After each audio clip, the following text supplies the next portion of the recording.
अब जरा इस वर्ड को जरा देख लेते हैं, इसमें यहीं से शुरुआत करते हैं। तो सबसे पहला है हमारा यूनियन जो है एक्चुअली में ये फेडरलिज्म के साथ जुड़ा हुआ है।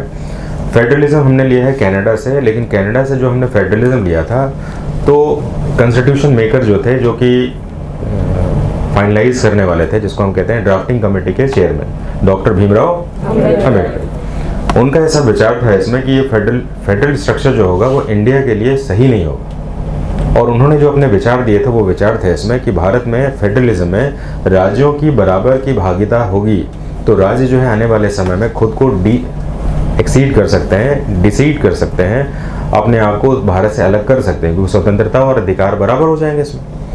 ऐसे समय में अगर हम फेडरल स्ट्रक्चर को अपना लेते हैं तो राज्यों के पास भी उतने अधिकार होंगे जितने कि केंद्र के पास है। तो ये फेडरल वाला वर्ड जो है हमारे पास सही नहीं होगा, और इसलिए जो हम इस फेडरल स्ट्रक्चर को हम यूनियन में कन्वर्ट करेंगे, जिसका मतलब होगा जो केंद्र होगा उसके पास ज़्यादा पावर होगा और केंद्र जो है अपने शक्ति को सबसे ज़्यादा यूज़ करेगा, और इस आधार पर ही राज्यों के साथ, मैं यहाँ पर सेंट्रल लिख रहा हूँ, राज्यों के साथ और सेंट्रल इंडिया यानी इंडिया के जो भी हमारे क्षेत्र हैं उनके लिए कानून बनाएगा। अब जरा ध्यान से सुनेंगे इसमें। भारत को राज्यों और केंद्र शासित का संघ कहा गया।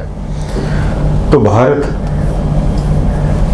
जो अपने अधिकार राज्यों के साथ शेयर करता है, राज्यों के साथ शेयर करता है, यानी राज्यों को भी अधिकार देता है, कुछ अधिकार आप ले लीजिए इसमें, तो हम कहते हैं भारत को राज्यों का संघ कहा गया। राज्यों का, ये राज्य के संघ हो गए क्योंकि राज्य के साथ हमने अधिकार को शेयर किया। भारत कौन है? संसद मान सकते हैं भारत को, क्योंकि भारत का केंद्र है संसद। तो भारत ने जो केंद्र राज्यों के साथ अधिकार शेयर किए हैं तो वो हम मान सकते हैं कि राज्य और केंद्र का संघ हो गया। लेकिन यहाँ पर केंद्र शासित प्रदेश का संघ भी है। यहाँ पर हम केंद्र शासित को कैसे मानते हैं जरा समझिए। हम इसको यूनियन टेरिटरीज के रूप में देखते हैं, जबकि ये वो टेरिटरीज हैं जिसमें कि स्टेट्स भी शामिल हैं और भारत के वो क्षेत्र भी शामिल हैं जो कि विदेशों से लिए गए हैं, जिस पर भारत चाहे तो अपना अधिकार रख सकता है, किसी भी राज्य को केंद्र का शासित बना सकता है। सिर्फ और सिर्फ केंद्र शासित नहीं होंगे।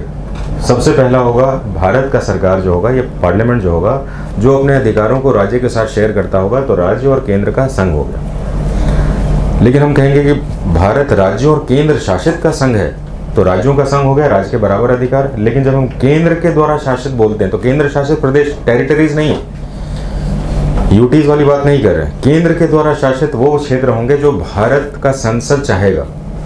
एग्जाम्पल, जस्ट हाल ही के समय में हमने जम्मू कश्मीर के राज्य के अधिकार को छीन लिया और कहा अब ये हो जाएगा केंद्र शासित। सही बात है ना, हाल ही की तो बात है। हाल ही के समय में हमने जो है दमन दीव और दादर नागर हवेली को कहा कि अभी दोनों मिलकर एक केंद्र शासित होंगे, इनको हम ज़्यादा दिन नहीं रखें। 1987 में गोवा को कहा कि अभी केंद्र शासित नहीं, इसको राज्य बना देंगे। तो भारत की जितनी भी टेरिटरी होगी उस पर केंद्र का यानी कि पार्लियामेंट का अथॉरिटी होगा, तो वो हो गया केंद्र का शासन। दूसरा, केंद्र जब राज्यों के साथ अपने अधिकारों को शेयर करेगा तो राज्यों का संघ हो जाएगा, यानी कि केंद्र के पास ये एक्स्ट्रा जो रेसिडुअल पावर्स है ये इसको यूनियन बनाता है। मेरी बात समझ में आ रही है आपको? हम अभी तक